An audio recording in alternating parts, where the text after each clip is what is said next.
Operation Binbrook was a 6-month investigation into a serious and organised crime gang based here in Lee, Greater Manchester. The group was headed by James Close, James Gibson and Patrick Roach.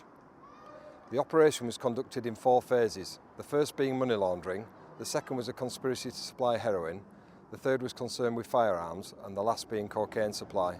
On the 9th of May 2013, officers from Titan were observing one of the gang members, Christopher Coppell, when he met Kevin O'Leary, who was from Merseyside. The officers observed the handover of 2 large holdalls, and shortly after this O'Leary was stopped driving his transit van. Inside the van, officers were astounded to find £541,895 in cash in an elaborate concealment controlled by a secret switch.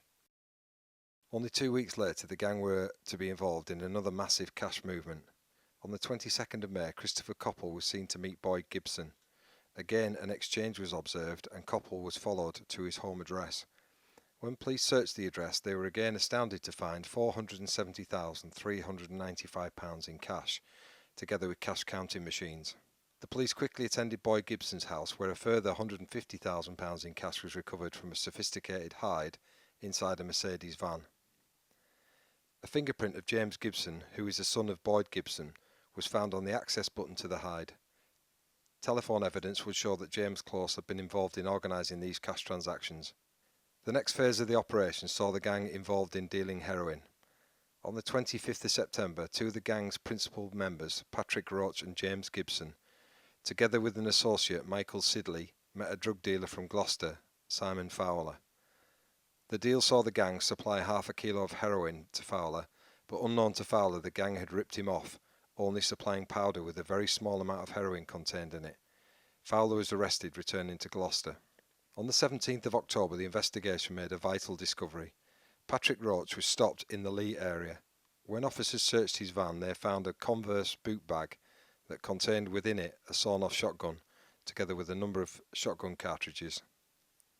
This was undoubtedly being carried for a criminal purpose, and its seizure surely prevented a serious crime being committed. The net by now was closing in on the head of the gang, James Close. A dramatic series of events on the 30th of October in the Swinton area proved to be the final nail in his coffin. On that day, Close was seen meeting associates in Manchester to facilitate the supply of cocaine. A courier, Anthony Smith, was dispatched to meet associates of Close, Sean Smith and David Knight. Smith handed a kilo of cocaine over, and shortly after this another kilo to Samuel Reynolds. The police were on hand to stop both vehicles involved in the 2 kilo supply. Reynolds drove away from police and a pursuit ensued through Swinton.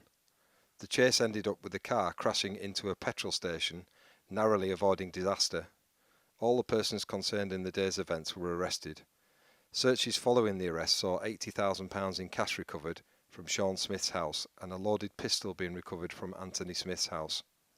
The final event occurred on the 28th of November when James Gibson and Michael Sidley drove to the Stafford area to collect money from Michael Nichols and Richard Johnson for the early supplied heroin. This was despite the fact it was poor quality. All were arrested after the cash was handed over. The 4 phases of the operation saw 16 persons arrested, over 1.2 million in cash was recovered, 2 firearms, 2 kilos of cocaine and half a kilo of heroin. A dangerous organised crime group that clearly had direct access to firearms had been convicted and are now serving long prison sentences. Titan continues to arrest and convict violent, dangerous criminals in a bid to keep the communities in the northwest safe. Work is now underway to strip the gang of their ill-gotten gains using the Proceeds of Crime Act.